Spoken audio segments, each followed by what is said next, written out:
Laura, Elena, over to you. Super. Thank you very much for teeing us up. We won't touch loads on the economic factors, so I think that will be a perfect point for the roundtable discussions later. But for those of you who I haven't said hi to yet, I'm Elena Kouyoufa, content manager at SportsPro Media. As a separate vertical to that, we also lead a program called New Era, which is all about supporting and advocating for women in sports business, like many of us in here. So another special thank you to Marius and Agis for giving us the platform and giving us the mics to share our voices. It's an honor to be sitting here with Laura Fusetti, who's a former AC Milan player herself and also Italian international football player, and now leads the under-19s as a team manager there. So thank you very much for joining me. Before I pass on to you, I would love to share some numbers which come from a Deloitte study that reflects on kind of the importance of that sport has on women, and particularly when they come into leadership positions. Specifically, that's 85% of women who played sports say these skills are essential to their career success, and this jumps to 91% for women in leadership and 93% for those earning over $100,000. Among women earning six figures in leadership roles, 69% played competitive sport. And yet many girls do drop out of sport by the age of 14 due to social factors, despite the benefits which we've all touched upon today. So to this, I will pass on to share kind of what the importance of sport is, of dual career, the post-career, like sport career transition is. So first, Laura, I'd love to start with kind of your sport journey and how that has transitioned to your position now. And at first, thank you for the invitation. It's an honor to be here, and so thank you very much. I started to play in a first team since I was 14 years old, and I played in a team that was in Serie B, then Serie A. I was lucky because I play also in Champions League, and then 8 years ago I started to play with AC Milan.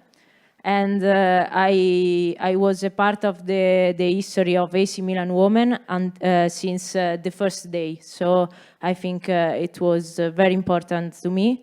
But the very important thing is that 2 years ago, AC Milan gives to me the huge opportunity to work inside the club. And then I always thinking about what comes next after my career, and AC Milan helped me because they give me this possibility. So I'm proud. Super. And you know, having been a player, and for AC Milan in particular, you've been in a position where you've had to take direction. Now you're in a position where you have to give that direction. Can you touch upon kind of how that has been for you, first of all, as a transition, but also kind of what your values are that you want to transcend to the people that you're managing? But I think it was hard, but also easier because when I was a player, I was like a silent leader. So I try to help my teammates and I try to give them a direction, but only to help them. So now I think it's the same because I give direction to my player, but also I learn from other one. So someone gives to me this direction and I know that they do for me because they know that I can improve, and so I think it's more or less the same. And when we were having lunch yesterday, you mentioned something that I found really interesting, is how important the club was in shaping your values and ethics in terms of what you now do with these under-19s. You mentioned something of like, if you were a player before, you would have maybe reacted in a different way or given feedback in a different way. But now coming into the manager's side, you mentioned you try to take a positive outlook on things. If you want to share on like how that mentality has changed, what made you understand that you have to do that?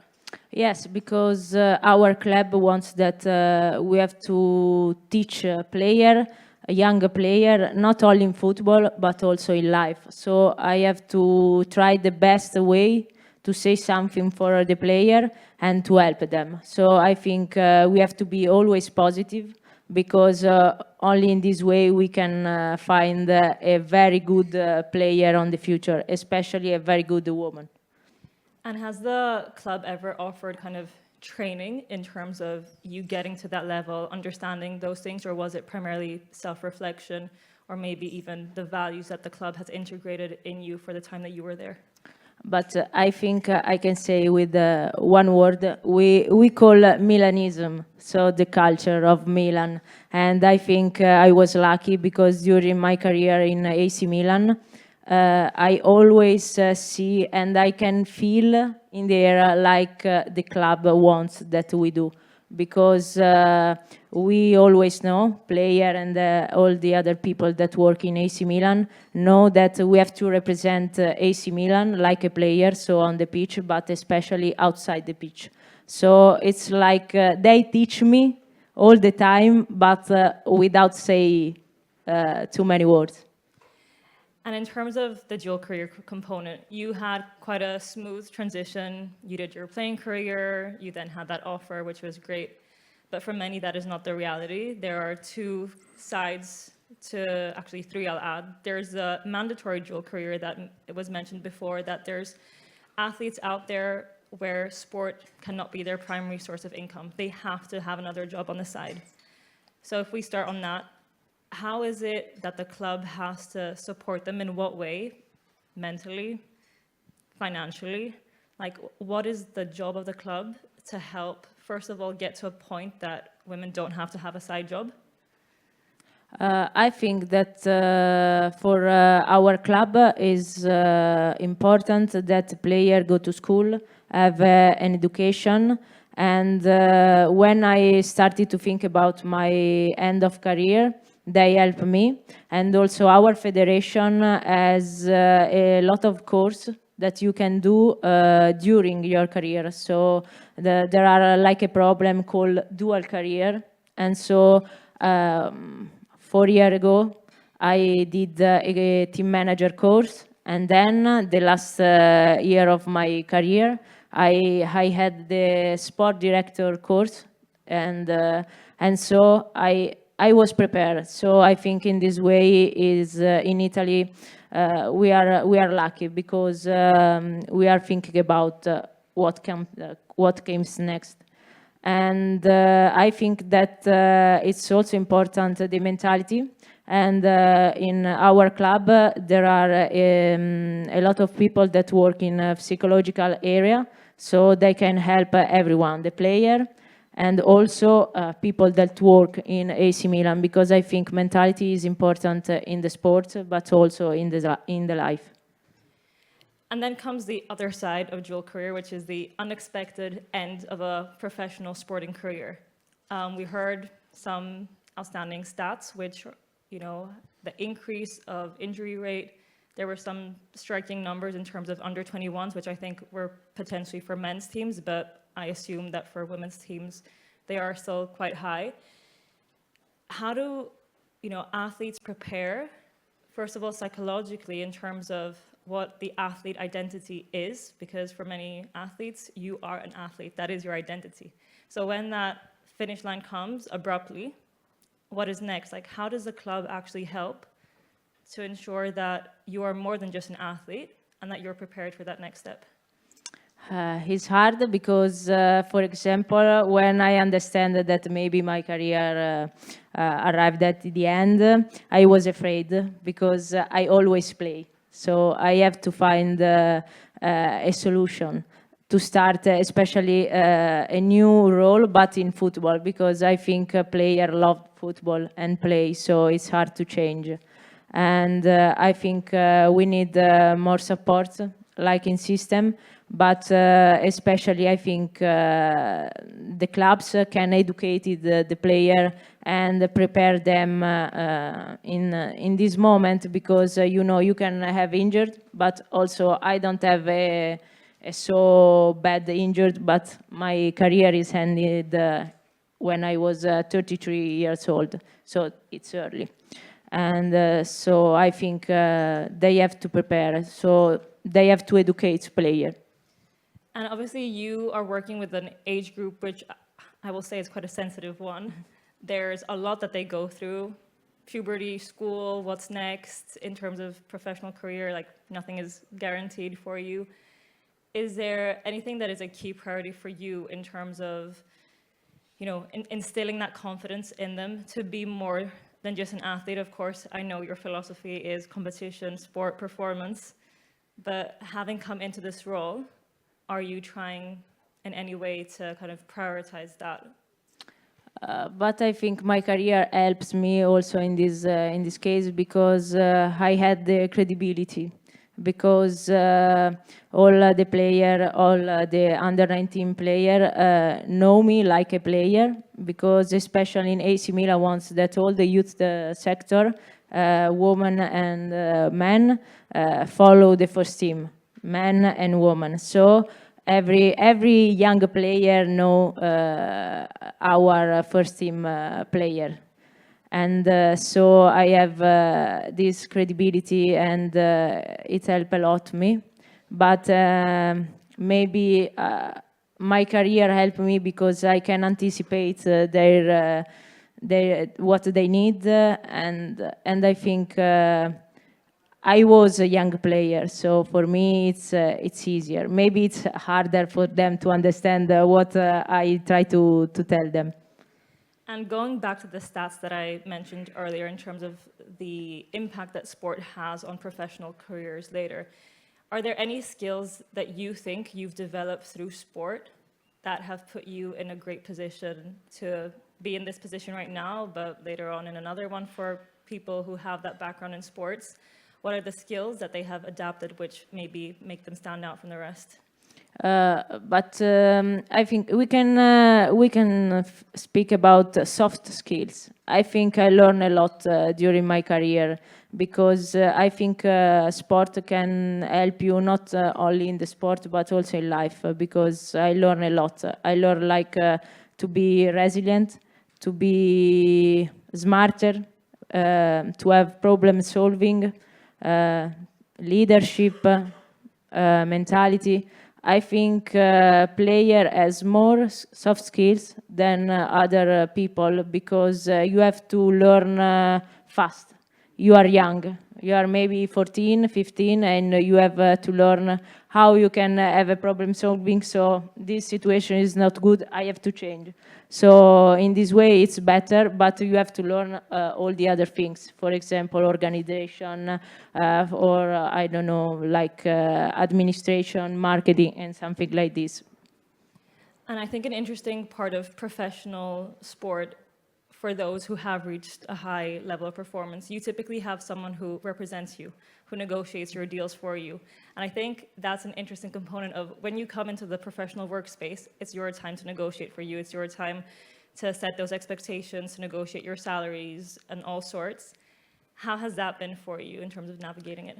I was lucky because I played in AC Milan for 6 years, so I know every people, everybody, and I told before like Milanism, so we are all the same, and this part it was easier because I know all people, so I see all faces that I always seen, and the same place. I know what I have to do because they teach me during my career. And now obviously you're in a very, prestigious position. You can influence people's lives. You can influence their career in sport and then what they do next. What is the legacy that you want to leave, the impact that you want to have on these young girls? But I think in Italy, women football develop a lot. Grow a lot, but especially during the 2019 when we took part of the World Cup, we reached the best moment for Italian women football, but we have to learn a lot, to improve a lot, but especially we have to educate players, educate people, and we have to convince all the people that women football is beautiful, is the same way of every other sport. So I think education, innovation, and try to be applicable to the audience. And I'm purposely saving some time because I know we do have a few former athletes in the room which have had like very amazing careers in the professional space. So I'll leave some time so hopefully you can ask questions or add your input as well. But if we can finish off with kind of a message for you, for any kind of, firstly, for any young girl who is maybe questioning, first of all, is it worth pursuing football when I cannot have a strong salary to make it sustainable? What is that cost advantage there in terms of like, do I keep chasing for that dream? Because I'm sure you might have had the same questions in your head. Yes, when I start to play football, for me, it's only a dream to become a professional player. So I know that now young player has this opportunity to become a professional player. I always say to them that they have to play like enjoy it always, but like me, when I was younger, I played football like I was a professional, but it wasn't like this. So now they have to learn that this is maybe their job in the future. So they have to do your best or their best always. And I think in Italy we are in the right way because also we have a lot of rights. We fight during the year to have these rights. We have to improve a lot. AC Milan want to invest a lot in a women team, and all other clubs has to do like this. And in terms of advice to the clubs that you just mentioned, we've seen examples of huge disparities. Like I can tell you, in fact, like what is happening in Greece. You actually have athletes advocating for these rights and trying to change the system. In other countries, the clubs or the governing bodies are more proactive. If you had to kind of prioritize two things in terms of why is it important to make sure we educate these women about dual career on the basis of what we said, it can happen abruptly or it can be planned. Why is it so important that we need to have the right kind of infrastructure there to make these decisions when they come? It's important to have a good instruction because every player has to know that one day their career is end. So they have to be prepared. And so I think for me it was important to have a dual career because I stopped my career and maybe it wasn't a good thing, but I had immediately a job. So I think if you don't have to think about what comes next, it's better. So player has a time because they training, I know it's hard, but they have time. So they can do dual career. And I think it's very important. Super. Thank you very much, first of all, for sharing your journey and also the advice. I will open up to the floor if anyone has any questions or if they want to share from their experience. Thanks for the word. So inspiring. Actually, I have a really good question, hopefully, because you speak about dual career and you're dealing with women who are under 19 years old. And I think we actually spoke about it yesterday, Amanda as well. These women sometimes have a dual career of being a footballer, but also being an influencer. As a coach, how do you manage these young minds to keep them focused on their sport, not taking them away from social, but also not letting themselves be consumed by it? It's hard because now young player, but also young people are interested, especially in social. So it's hard, but we have a very good communication area that organize a meeting, and our communication area teach them how they can use social. So it's not a worse thing, but a good thing, because when they maybe became a professional player, they know what they have to say and what they don't have to say. Hello, Laura. I have a question. So I helped the players making that transition through the PFA, the Professional Footballers Association. Now, what I want to know is, I have players who say, well, I can't think of it, that my time is almost over. What was going through your mind when you had that transition? You know, how did you deal with it? I wanted to know from a mental perspective, you know, what did you do? What was going through your mind? I was thinking that something was changing, and in the other end, maybe I was afraid because I don't know what comes next. But I was sure that I give everything to football. I give all my best to football, and I think it was the best moment to end. I was in AC Milan. I played all the match. I play in national team. I play in Champions League. When I was younger, I won the under-19 European Championship. I was at the top, and I think it's better to stop when you are on the top and maybe lost the way. No, I was speaking to Yanis about this yesterday, and luckily you had a club that supported you, and that is, it's very, very important because not all the clubs do that. So I always say thank you for AC Milan because I think no one in Italy had the same opportunity that I had. Brava. Thank you so much for the conversation. It's really inspiring. I think I want to add on to what Anna asked and make a little bit political question. There's a lot of conversations now about quotas for UEFA Pro or A, that the main head coaches at least need to have one woman on staff. What do you think about that? If that's right or wrong, you don't need to get political. Obviously, I don't want to put you in some situation, but I'm just curious, how difficult, as you say, if, like Milan gave you the opportunity, so how is difficult for a woman that decides to be a coach today to be one coach? But I think it's hard. But I think in all situations, not only in football or in sport.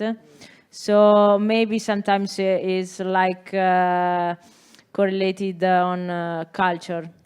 But I think that something is changing, and I had this possibility. So I think if you deserve it, one day you will have what you deserve. Thank you. Thanks for the questions. I don't know if there's anything else. Otherwise, we might be one of the first panels not to get kicked off. Thank you.